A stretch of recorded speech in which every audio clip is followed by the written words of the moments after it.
kasangbahay, ako po si Attorney Mimi Sandoval Sebrio at ito ang Huntahang Legal. Po tayong magsasama-sama sa pagtalakay ng mga batas para ito ay ating maunawaan ng lubos. Magandang gabi po mga kasambahay. Ako naman si Attorney Joey Domingo. Magandang gabi Attorney M at mukhang nasa bagong setup tayo. Diba? Bagong-bago po ang ating studio sa Huntahang Legal. Sana nagustuhan ng ating mga kasambahay yung bago nating setup. Oo, Diba? diba? Pinag-iigihan talaga natin. Oo, para naman mas maaya sa mata. Yes. Diba Attorney M? Siyempre tayo ay gusto ring mangumusta at magsabi ng magandang gabi sa lahat po ng nakasubaybay sa ating programa sa pamamagitan ng ating live stream sa YouTube and Facebook at maging sa mga nakikinig sa Radyo La Verdad 1350 ang UNTV Radio.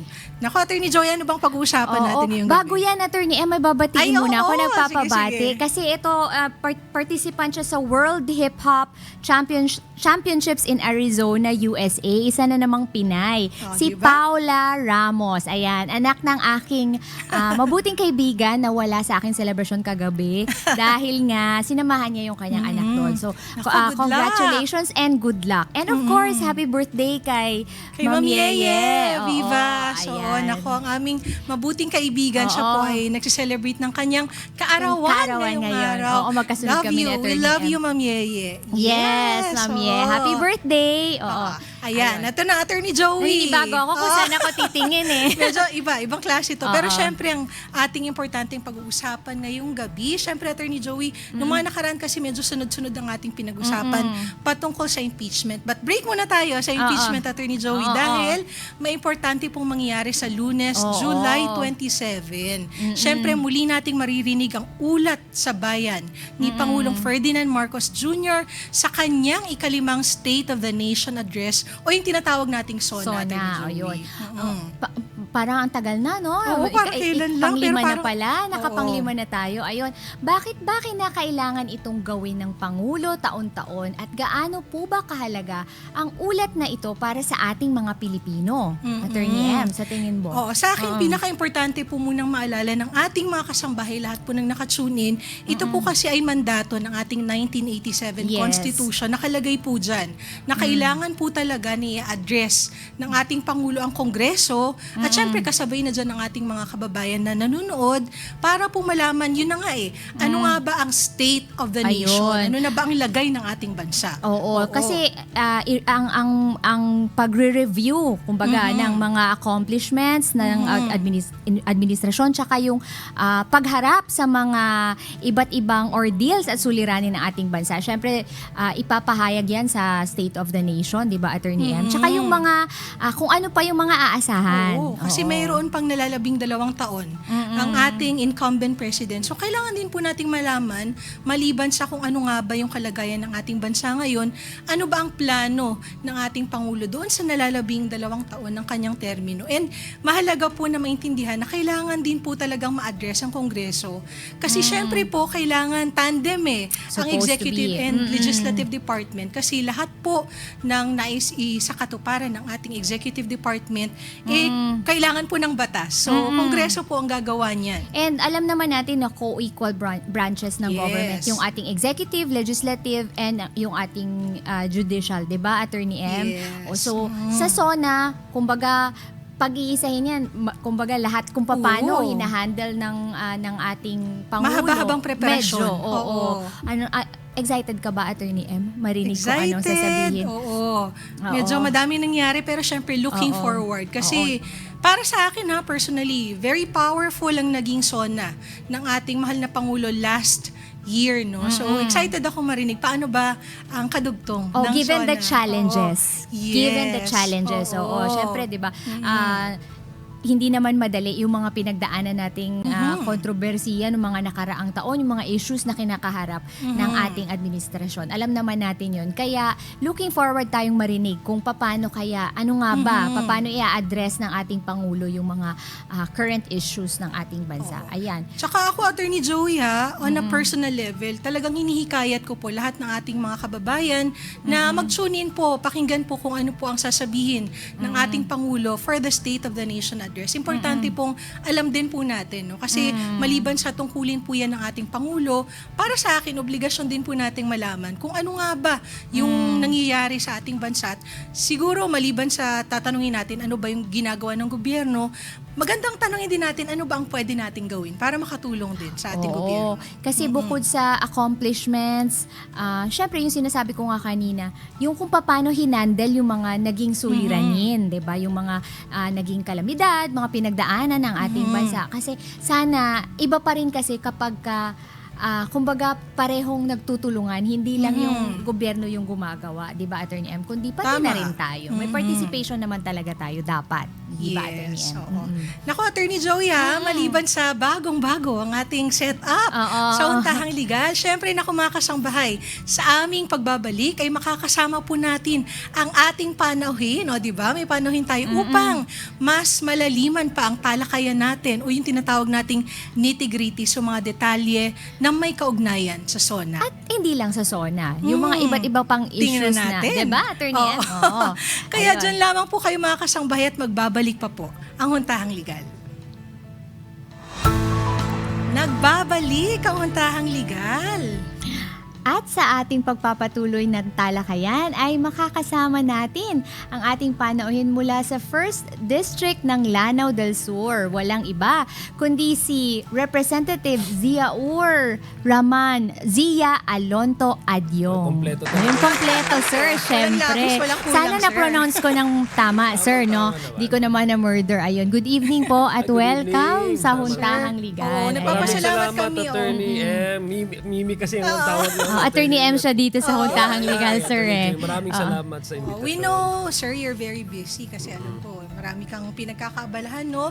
Siyempre si Kong Zio, one of the spokesperson of Yes. the prosecution team and also the chairperson of the Committee on Huwag mo ako i-remind Suffrage. sa trabaho Yan ko. na lang, sir, hindi po yan ang pag-uusapan natin ngayon. Kaya nga po, para breather naman, Para pag-usapan medyo naman relax natin tayo yung ng konti. SONA, sir. Ayan. Ayan, maraming salamat at napagbigyan mo kami sa iyong... Maraming salamat sa imbitasyon. Oo, sa yung aming programa, mabilis lang naman tayo para, di ba, this will just Balita be a ko brief. first, ito na Yes, yung parang oo. first na ano nyo, setup nyo. Oo. Ikaw ang aming Kauna-unahang guest. panauhin talaga ngayong gabi. Naku sir, syempre simulan na natin. Nandoon ka nung nakaraang SONA, nung nakaraang taon. Ano po ang assessment nyo so far? So 1 year na po lumipas ang SONA. Kumusta po? Ano po ang, siguro take away nyo muna doon sa previous SONA and ano po ang pagka-deliver ng ating Pangulo? Well, unang-una kasi may mga programa, tsaka ang presidente naman, aminado naman na it should be a whole nation approach pagdating sa mga problema. Kasi hindi mo po pwedeng targetin yung isang sektor na without forming a comprehensive approach to addressing the problem. Halimbawa, yung sinabi niya na matagal natin tong problema, yung paano i-lower down yung presyo ng bigas, 'di ba? Multi-year ito kasi hindi naman talaga ito masosolve in 1 year. Sabi naman ng presidente din, Yes. hindi natin, we cannot solve this in one setting, no? So ang ngayon sa yung Kadiwa Center niya, I think more than 200 plus na, no? Yung Kadiwa Center all over the country. So ito'y nakakapagdagdag doon sa sinasabi nating naibsan yung yung gastusin ng ating mga kababayan, no? Sa part naman ng House of Representatives, ang Congress ay talagang pinupondohan yung pangangailangan ng budget para ito'y tuloy-tuloy na maging sustainable na ito. Sa palagay ko naman, yung continuing naman yung paglalagay ng mga Kadiwa Center all over the country, no. Pangalawa, yung narinig ko doon yung how we can actually magkaroon ng programa na may skill matching yung remaining 4% sa mga unemployed natin na mga workers, 'di ba? Na-mention na yun in the previous SONA. Ngayon meron ng sa TESDA, hindi lang sa TESDA but even how to incorporate TESDA para yung mga graduate sa senior high ay magkaroon na ng NC2 and NC3 but they can already be employed abroad. At saka hindi lang yon, talagang minamatch mo kung ano yung kailangan ng industriya, sektor na kailangan nila yung ganong klaseng pwedeng maging yung expertise ng isang tao, no. So I think isa yon sa mga nakita natin na ongoing pa rin. Pero ito, excited ako sa MTierra. Kasi problema natin ngayon yung kuryente, di ba? Ay, nako. Yes. Di ba? Sure. Ngayon, may na-inaugurate na ata yung MTierra. This is kung matatapos po ito, this would be the biggest, if I'm not mistaken, solar-powered system, no? I think in Asia or in ASEAN at least, at the very least, no? Sa Nueva Ecija, it's going to be a multi-year project. Pero inaugurate na, no? Nasimulan na. So, pagdating naman sa larangan ng accountability, alam naman natin kung ano yung naging, 'di ba? Ano yung naging shakedown natin dun. anong naging pahayag ng presidente, nakita naman din natin, no? Ang in naging fairness. challenges. Yes, 'di ba? Oo, Na to nagkaroon ng follow through on that. Oo. nagkaroon Pero ng nakita naman ICI. natin na seryoso ang Yeah, ating seryoso. presidente. Kung hindi nga niya sinabi yon, wala ho tayong pag-uusapan ngayon na mga allegation of corruption. Actually, it shook up the entire country to a Yes. point that everyone really now wants to see kung ano yung proseso ng pag-budgeting every year. Kasi dati, ang taong Mas bayan... naging mabusisi ngayon. Yeah. Dahil Mas Tao naging bayan. transparent. Yes, mas naging transparent. So, yun yung mga sa so far na nare-remember ko, plus yung kanyang intention na hindi lang ma-upgrade yung quality of education natin, but also yung facility na kailangan. Kasi ngayon natapos na yung educational commission report 2, yung EDCOM 2, no? okay. Edcom 2, yes. O yan, Diba? pinag-usapan natin yan nung nakaraang Kasi programa naging guest pa namin si natin. Kong Jude. Ganun ba? Oo, kasi Nabahagi kasama niya ko, rin yan. ayun, may utang ako kay Kong Jude ngayon kasi supposedly may meeting kami nga ngayon. Andito po. Papatawarin ka ni Kong Jude bilang nabanggit mo din So I yung... think yun yung mga progress and mga accomplishment, at least on the side of education, nakalatag na yung plano. Yes. And we are proud to say na for the first time in history, I guess, no, sa panunungkulan ni President Bongbong Marcos ay napondohan ang education ng more than 1 point something trillion pesos to cover the 40,000, kasi more than 40,000 actually yung kailangan natin, more than 200 plus kung di ako nagkakamali, 200 plus classrooms that we need. At least doon sa pondo na yon, we can already construct 40,000 school buildings. Pag i-digitalize din yung mga schools, laptops na mga kailangan ng ating mga bata. But sinasabi ko, these are ongoing implementation of the Continuous program. po. Continuous, oo. So, tatanong ko lang, Kong, paano kayo, insofar as you are concerned, given the challenges matapos yung nakaraang SONA ni Pangulo, no? Paano ang naging challenge sa inyo considering syempre after ng SONA maghihintay ng follow through yung mga mamamayan, tapos ang nangyari nga ang daming lumabas na mga issues, 'di ba? So paano how did it affect the legislative? well, sa amin naman, pag every time na may SONA at saka nilalatag ng presidente yung katayuan ng ating pamahalaan, ang ating bansa, at saka ano yung mga kinakailangan na mga batas para ito'y mas lalong mapaayos, mas strengthen, kumbaga, yung pag-address ng mga batas. Sa amin naman, kasi pag SONA, doon natin makikita yung priority ng administration. So, ngayon, after the SONA, kaya mapapansin nyo, after the SONA, magsasubmit na rin ng executive ng kanilang National Expenditure Program. Sa amin naman sa hanay ng legislatura, ang ginagawa natin, tinitingnan natin yung programa. Binubusisi talaga. Kaya tulad nung nakarang budget, ninanais ng ating presidente, pati na rin kami, na magkaroon ng mas malaking pondo ang edukasyon, ang health sector, pati na rin ang agriculture.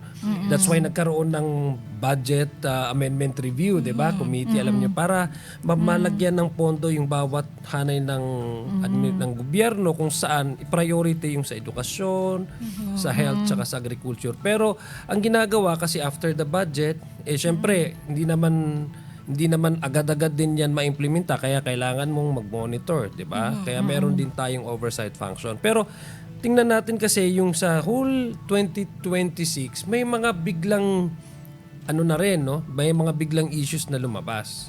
Halimbawa, itong nangyari sa Sigalot sa Gulf region. Hindi natin inaasahan yan, 'di ba? Ang Iran, ang And out of our control, sir. out of the control of the government. So, ang naging effect niya sa atin, tumataas yung presyo ng langis, kasi yung supply nga ng langis sa ating bansa. So, lahat yan, nag-trickle down yan sa lahat-lahat ng sektor, no? Hindi lang transportation, pati na rin yung basic commodities, tumaas na rin yung mga presyo kahit no? So na-feel natin yan. That's why ang presidente immediately na rin. Nag-declare na rin siya ng state of emergency. Oo. Energy emergency. Nakakalungkot na out of our control, Out pero of our we have to control. address it. Pero ang sa amin din, kasi of course we communicated this with the executive branch, communicated this with the legislative branch, kasi nag-form na sila ng task force eh. So it's an interagency anong tawag ito? Interagency task force para pag-usapan hindi lang yung effects sa enerhiya, supply ng langis, pero ano yung magiging effect nito sa pamamasada ng ating mga jeepney drivers, mga bus drivers. Kasi Kaya merong domino effect, assistance. sir, eh, Yeah. Kaya 'di ba may assistance na ang binigay. So sa amin sa legislative na rin kami file na rin ng at naging batas na itong Kalinga Act, 'di ba? Yes.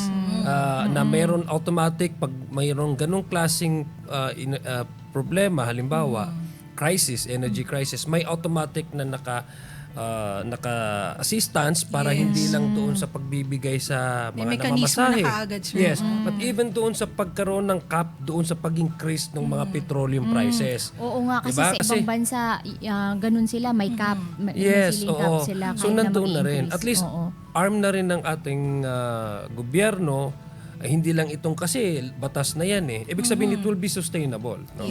So at least meron ng kapangyarihan kumbaga or na-institutionalize na parang executive branch ang presidente automatic meron na siyang paraan kung paano ito solusyonan itong mga ganitong crisis Oo. na nangyayari. Kung yung, kasi di ba, mabalik tayo sa SONA, di ba may mga usually binabanggit ang Pangulo, di ba, Attorney M, Oo. na priority bills. Oo. Syempre, maraming nagtatanong sa atin, kapag ba priority bills binanggit ng Pangulo, how does the legislative take it? Ito ba ay utos? Di ba, considering na co-equal supposed to be ang executive and legislative, ito ba ay utos o pakiusap lang? Tapos it's up to the legislative? Discretion Oo, ba? discretion ba? Ang ng nangyayari kasi legislative? of course, co-equal talaga siya. Pero the president is the head of the entire bureaucracy. Yes. Siya yung kumbaga yung grand architect ng ating ekonomiya. So the president appeals to the Congress na if we want to really progress, because these are the problems that we are facing right now and these are the things that we proposed that the government should do, because in terms of implementation ang executive naman talagang mag-i-implement yan. So kinakailangan namin ng legal basis para hindi tayo ma-question ng ehekutibo, 'di ba? So ganun ng interplay between and among the three branches. So kami para mabigyan din ng legal basis ang executive, maghain din ng batas na naayon doon sa programa ng administrasyon. Dapat align kumbaga, sir. Align. Oo. Kasi dapat in sync kayo. Hindi po pwedeng hindi kayo in sync. Otherwise, ang magsasuffer ang taong bayan. Diba? That is true. So that we can confidently say that democracy is working Of in our course, country. yes. But Because it also means to say, sir, dapat hand in hand. Kasi mahirap kung ipupush ng executive ayaw ng legislative. No? Kaya nga po, nagkakaroon ng SONA para maintindihan ng Kongreso ano ba yung prioridad and magawan at saka ng hindi action. lang yun, Attorney Mimi, no? Attorney M pala. Yes, sir. Hindi lang yun. Kasi yung SONA, apart from sinasabi ng presidente ang kanyang plano, ang kanyang programa, anong ninanais niyang mangyari sa ating bansa para sa ating mga kababayan, ito rin po ay paraan nagre-report. Yes. Kasi ang talagang pinagsiserbisyuhan natin dito ang taong bayan. Since ang Kongreso ang nag-elect per, halimbawa sa amin sa House of Representatives is per district, so we represent We represent the people all over the country through our Yes. district constituency. So nagre-report din ang presidente. That's how That's right. the balance of government among these three branches of government are being observed, no? Ang presidente, though he is the head of the bureaucracy, of the head of the government and the state, he also reports directly to the people through their representatives. Yes, So, ayun. Kagaya po ni Kong Zia, Napakalinaw. representative ng Oo, 1st kaya- District of Lanao del Sur. O pareho tayong taga Mindanao. Kung kamusta naman doon? Oo. Sa Mindanao. Ayun din. Kamusta kayo doon sa Lanao ko?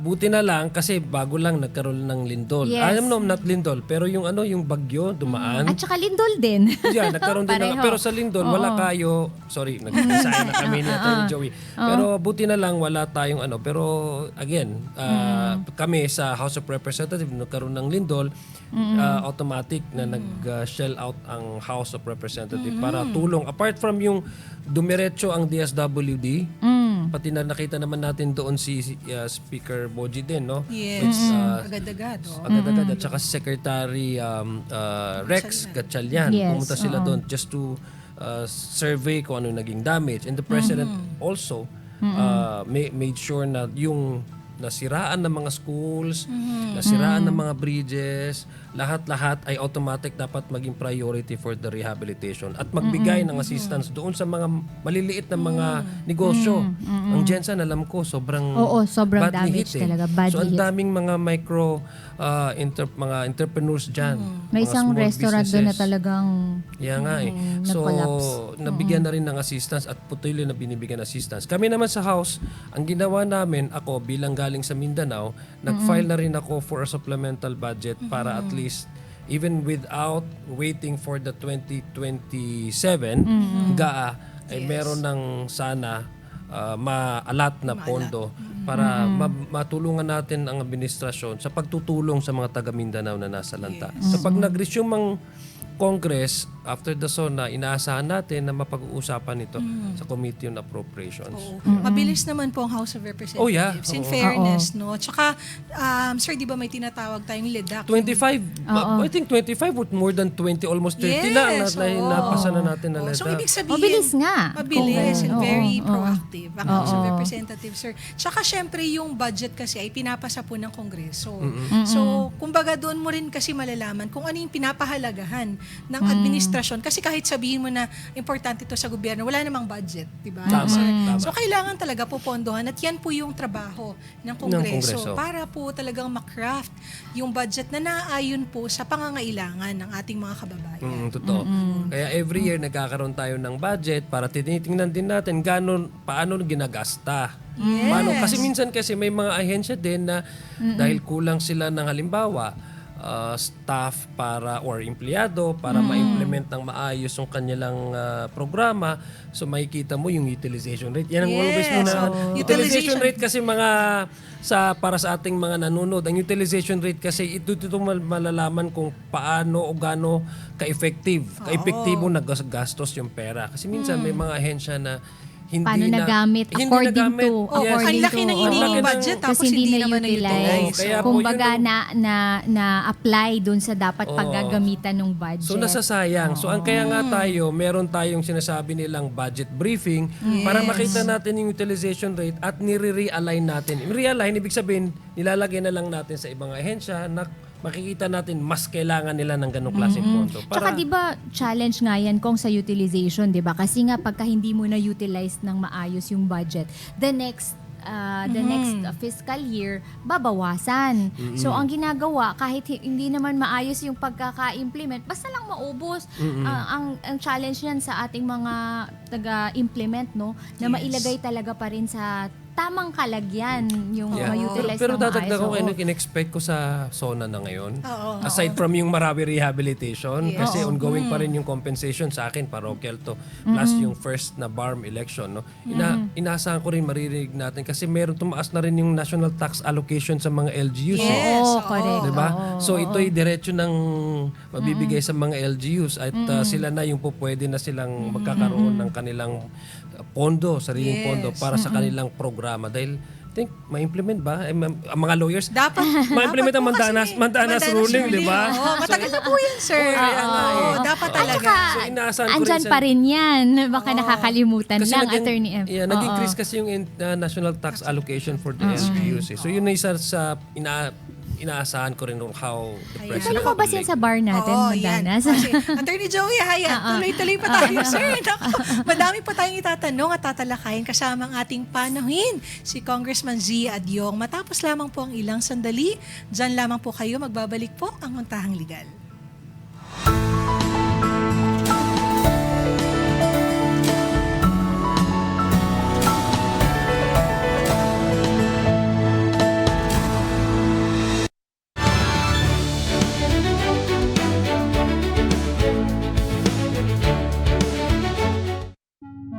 Alam niyo bang lumiliit ang utak ng taong lulong sa droga? Talagang cognition, memory, attention, lahat po yan affected talaga. And once you lose brain cells, that's it. It doesn't come back. Labanan ang adiksyon bago nito masira ang iyong buhay, pamilya at kinabukasan. Alamin kung paano mula sa Doctors on TV. Ngayong linggo, 9:00 ng umaga, dito lang sa UNTV.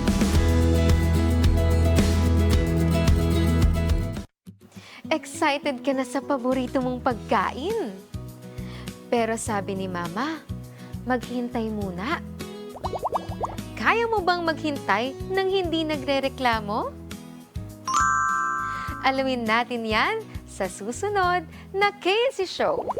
Araw ng Linggo, 11:00 ng umaga, dito lang sa UNTV.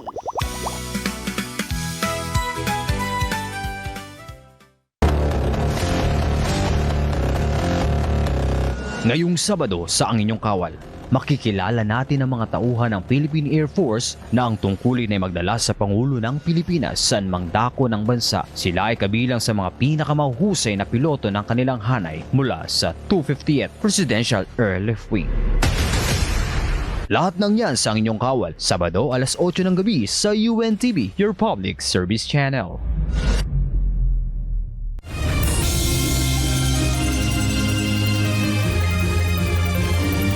Ating balikan ang mga balitang ating tinutukan. Mga balitang nagbigay kaalaman at nagbukas ng ating kamalayan. Mga pang-aksyon sa mga pangyayari at mahahalagang isyu sa ating lipunan. Ito ang Balita Weekend, tuwing Sabado, 12:00 na tanghali, dito lang sa UNTV, your public service channel.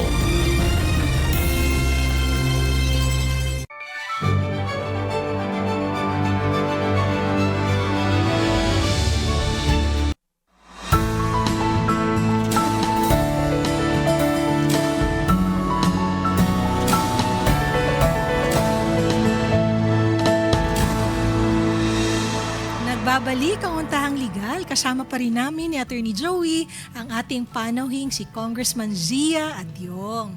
Ayan, syempre, balik tayo sa usaping SONA. Oo Nako, nga. eto ko nga, gusto namin itanong sa'yo, syempre para sa ating mga kababayan na nanonood lang sa TV, no, at nagmo-monitor ng SONA. Yung iba kasi, sir, nagkakaroon ng kritisismo na, naku, yung mga panauhin dyan, nagfa-fashion show lang naman, pagandahan Oo. lang naman ng Correct. attire, no? Oo. Sir, nako, baka pagkakataon nyo pong ma-address, ano po bang, meron po bang mga panuntunan sa kung anong susutin sa SONA? Sino po bang nag-a-attend ng SONA? Alam mo, unang-una, magaganda kasi mga Pilipina eh. Diba?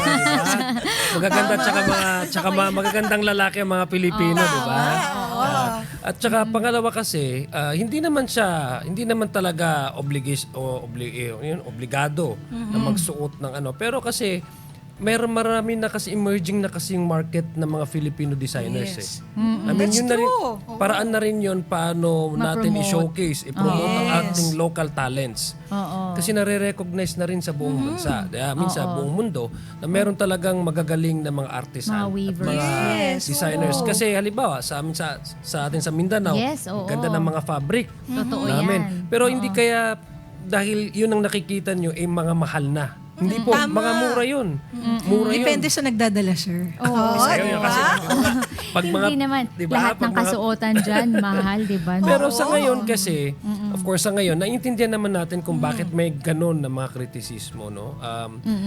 Kaya this time, I think ang gagawin natin sa SONA para hindi na rin ma-overshadow yung pinaka-purpose ng State of the Nation, ang I think ang na-announce naman ata ito ng Secretary General natin na hindi na siya yung usual na may red carpet. Yes. Starting na lang doon, pwede naman sila magsuot kung ano yung gusto nilang suotin para to showcase their... Like alam mo, sa Mindanao, sa amin, gusto namin ipakita na mayroon kaming mga weavers, mayroon kaming mga local mga designers, para kung sino yung gustong bumili nitong mga ganitong klaseng That's right. Diba? Mga ganitong klaseng products, Mindanao has to offer a lot. No? So, parang Support ganun na rin. local, sir. Yeah. Support our own. Kasi yung karamihan sa mga sinusuot dyan, mga ano yan mga small, kasama sila, bracketed Small, sila medium sa enterprise. MSMEs, Yes. sa mga local talent. So, although yun nga, sa this time I think hindi na siya yung red carpet. Para hindi na rin, kasi ngayon, baka sabi ng mga tao, masyadong na-overshadow yung message ng presidente. I think kailangan din balansehin. Yes. So, para hindi ma-overshadow din, sir, no? Yes, Yung oo. purpose naman ng SONA. Yes. oo. Aside pa dyan, meron din tayong mga kinakaharap na issues ngayon, ongoing nga, di ba? May function ka nga doon, Kong, di ba? Gusto mo ba? Pag-usapan to. Ayos lang, oh. Baka meron Ayan. kang gustong Balitaan mo ibahagi. lang kami. Balitaan Okay. mo kami, kamusta na? Akala ko ba parating yung pinag-uusapan ng impeachment ngayon? Siyempre Hindi yun naman na. balikan, Kasi si oo. Kong Zia nga po, isa sa mga Spokesperson siya eh. spokesperson Oo. ng Oo. prosecution. Ng prosecution. Kumusta naman, sir, ang pressure or ano po ang experience as one of the spokespersons of the Well, first, prosecution team? Yes. First time ito na ang talagang nililitis natin ay second highest official in the land. At saka ako hindi ko in-expect na aabutin ko yung ganitong klaseng pag-uusap sa impeachment. So kasi tayo nabigyan ng additional role as one of the Yes. spokesperson. Minamarapat din natin na magampanan natin na natin trabaho. So kung ano yung environment every time na may trial talaga. Excited din tayo kung paano ang ating prosecution na ilatag ng maayos ang artikulo ng impeachment. No? Hindi ba kayo natatakot, sir? Or kumbaga naaalangan given na you're from Mindanao? Tapos yung iyong distrito, di ba? Tapos, hard-hitting ang tanong natin ni Joey. Medyo. Tapos, di ba sir, syempre may mga botante ka dyan in consideration. Tapos nasa prosecution ka. Pero kasama siya sa iyong mandato bilang nasa legislatura, Yes. di ba? So paano mo binabalance yung ganong klaseng challenge? Alam mo talagang pag galing ka talaga sa isang lugar, like ako, from Mindanao, ako ina-admit ko talaga na may backlash talaga. Kasi una, hindi maiintindihan ng taong bayan. Kasi talaga sa Pilipinas is politics by association eh. Correct. Kung saan ka nakaka-identify, nagmamatter pa rin kung yung regionalistic na mindset, diba? Pero kasi dapat tayo, forward-looking dapat tayo eh. At saka accountability pinag-uusapan. So, ako iniisip ko na lang, karamihan kasi ay wala silang access doon sa napag-usapan during the investigation ng good government. Ibig sabihin, ang ating taong bayan, lalo na sa Mindanao, kung ano lang yung naririnig nila ay hindi yung aktual na pangyayari. Pangalawa, wala ko silang access doon sa mga sinasabing dokumento na maaaring or kinakailangan ng explanation from the Vice President. Unang-una, halimbawa, confidential funds, di ba, unexplained wealth. Wala naman, hindi man nila nakikita yon. So itong impeachment trial na ito yung paraan para mabuksan sa kanila na yung katotohanan at malaman din nilang katotohanan. Ako, naniniwala ako pag ang taong bayan makita nila at malatag ng prosecution yung lahat ng mga ebidensya dahil deserving naman talaga nila malaman at makita yung mga ebidensya. Karapatan po. Mahuhupa kung ano man yung backlash or yung mga bashing at saka troll sa akin. Ayun. Tsaka naiintindihan ko rin ang taga Mindanao kasi ang paniwala ko naninindigan yan sa katotohanan eh. Totoo naman. Kabalutaan na. Basta taga Mindanao mo, bagyod na sa Yes. tinuod ka kamatuuran. Diba? Kung nagbisaya Translate na lang mamaya. Pag nasa katotohanan, Attorney M, wala tayong kinatatakutan. Yeah. Yun yung sinabi niya. Tsaka para sa akin from a purely objective perspective, no sir, maganda po itong pagkakataon para maintindihan natin ano ba yung issues at hand. Yeah. At kaya nga po tayo may dalawang partido, no, may prosecution and may defense, para po ma-weigh nyo para sa sarili nyo ano ba talaga yung ebidensya, karapat-dapat pa o hindi. So kayo po ang maghuhusga. So hindi po natitira dun sa iilang tao yung impormasyon, yung ebidensya na ilalatag po sa inyo at kayo po mismo ang huhusga. Oo, Di ba? Kung may talagang may basihan. At saka ang kanina, narinig ko kay Attorney Joey, sabi niya yung demokrasya. Yes. Oo. Kasi kanina, sabi niya, okay, may balance of power. Ito ba ay how sa SONA, pagpapromote ba ito ng demokrasya? Ito rin sa impeachment trial na ito, pagpapromote ito ng demokrasya. Kasi hindi po makakasurvive ang demokrasya kung walang accountability. Diba? So, ibig sabihin, maski gaano kataas ang yung posisyon sa gobyerno, pag may ginawa kang hindi angkop sa sinasabi ng Constitution dahil impeachable officer ka, ay gaano kataas man ang imposisyon, aabutin ka pa rin ng accountability. Kasi yun ang sinabi ng ating saligang batas. Nako, tapos Lunes na po yung SONA. Oo. Di ba? Oo, nga, no? Lunes na Oo, yung bilis, SONA. sir. Oo. Tapos, segue lang ako. May challenge ka dun sa iyong dating, yung concurrent post as House of as congressman, Oo. di ba? As spokesperson. Paano yung preparation mo for SONA given those two concurrent positions, Kong? Well, unang-una, magbabarong po ako Yes! Pero mura yung barong ko At saka wala ng red carpet. Baka sabihin yun, isa yun sa tama, preparation ko. Pangalawa, pagdating naman doon sa kasi nagsabi na yung presiding officer, si Senator Chis Escudero, na mag-uumpisa naman ang impeachment sa Wednesday. Kasi nga, to give way for the SONA.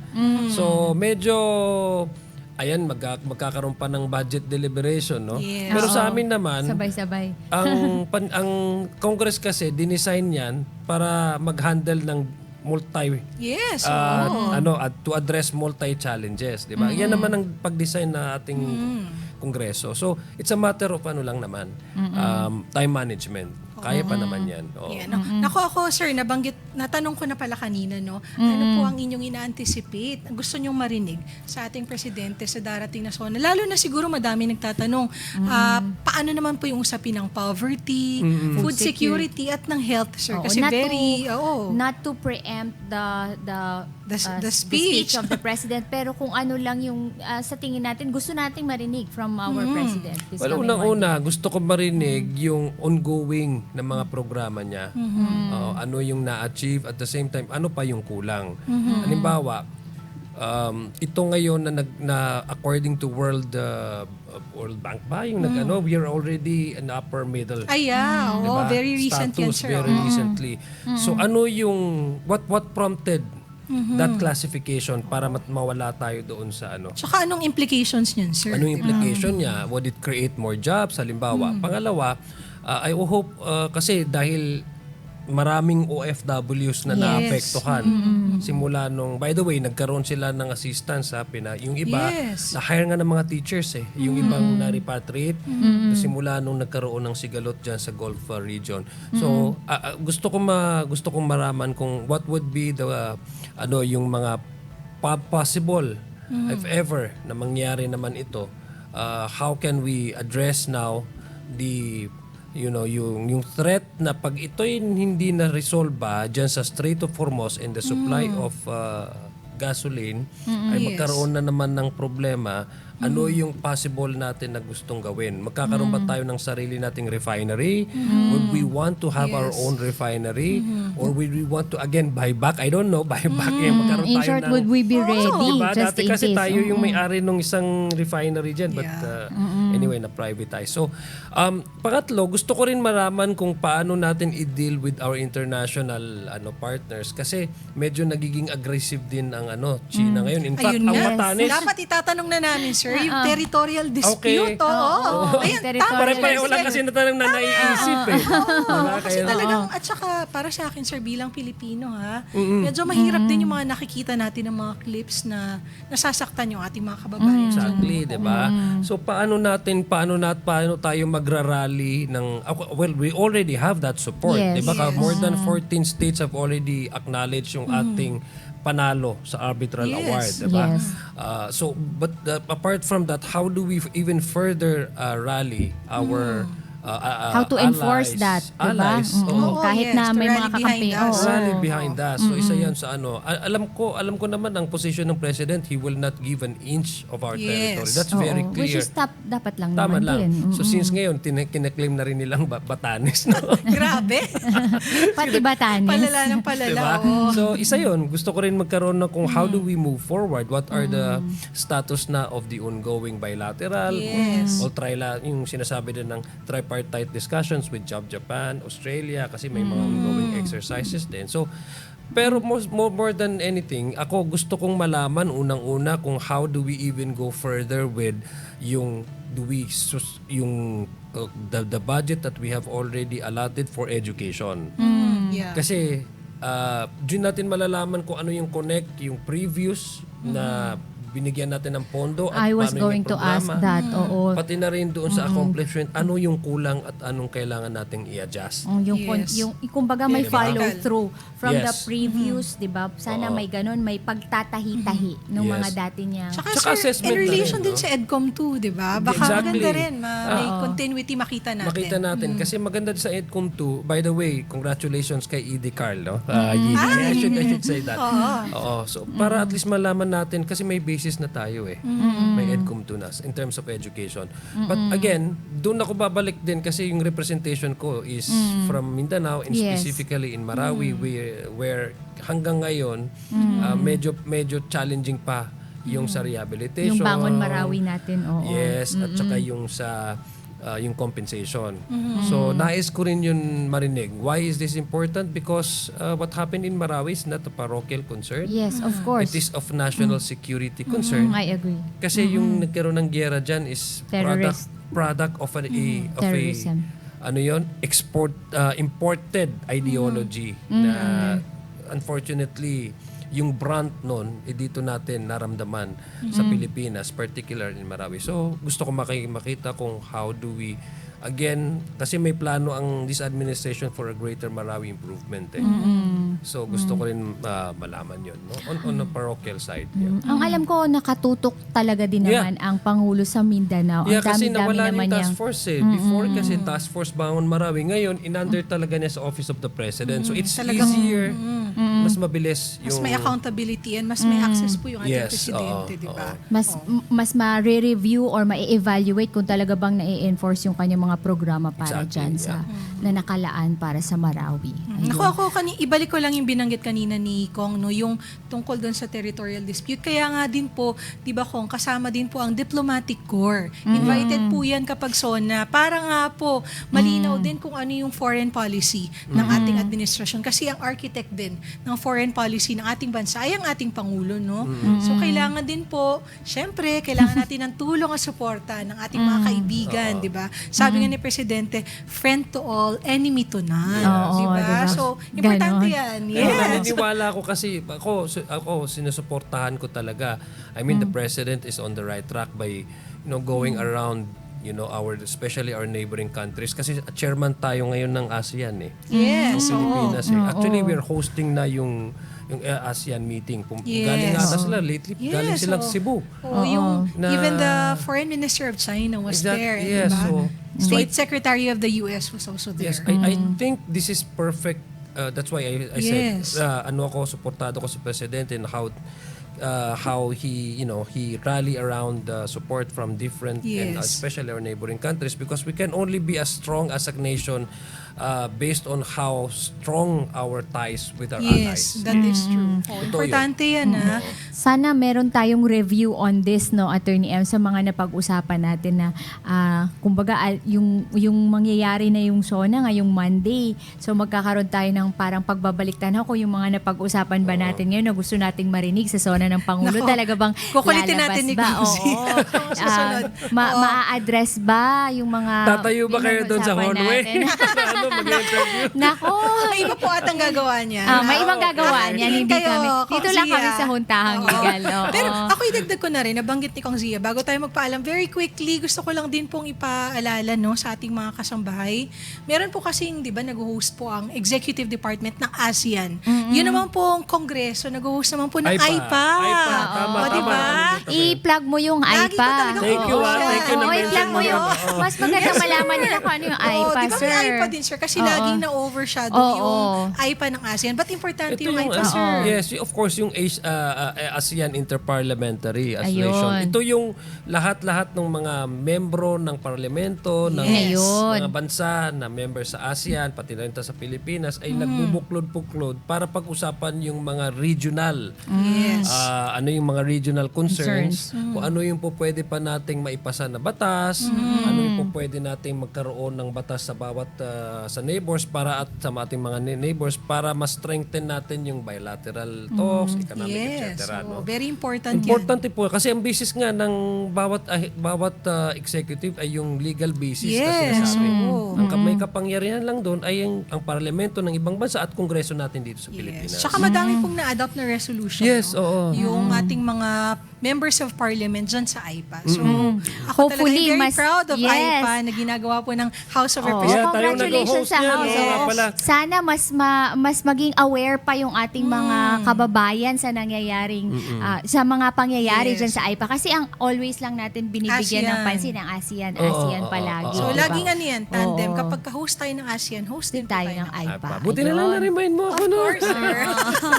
Siyempre, Ayan, very oo. passionate din yan si Attorney M pagdating sa mga ganyang Of bagay. course. Ayan, sana next time ko nga sa susunod, kukulitin ka namin. May mga iba na naman tayong pag-uusapang topic na chill lang naman tayo dito, di ba? Pagka Tsaka congratulations sa bago niyong studio. Naku, maraming salamat.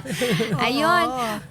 Maraming salamat po, Kong Ziaur Rahman, Zia Alonto Adyong sa pagbibigay niyo ng oras upang samahan kami dito sa Huntahang Legal. Ayan, sana po hindi ito ang huli. Ayan, tama yung pagkaka-pronounce ko, sir. Tamang, Correct tama. niyo ako pagka, ayun. Maraming salamat. Maraming salamat, Attorney Joey. Ayan, ako humihingi lang po kami ng paumanhin sa mga nagpadala ng mga questioning legal. Nako, eto sir, sa susunod ng Webes po, asahan niyo po, sasagutin po namin ni Attorney Joey ang inyong mga katanungan. At sa mga nagnanais pong magdulog ng problemang legal, aktibo po ang aming numero kung saan maaari ninyo itong ipadala.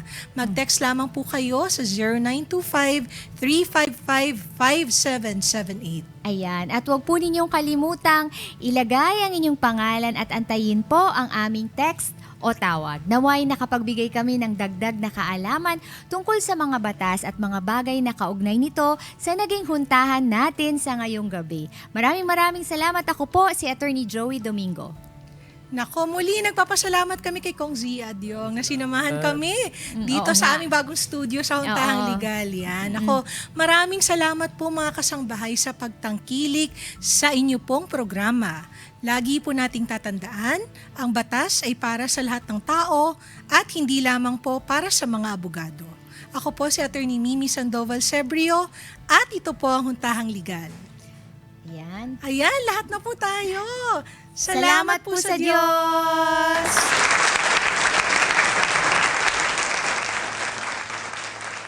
Pag-usapan natin inyong mga tanong, ating talakayin mga isyong napapanahon, inyong pakinggan mga payo at suwestyon. Halina't makipaghuntahan.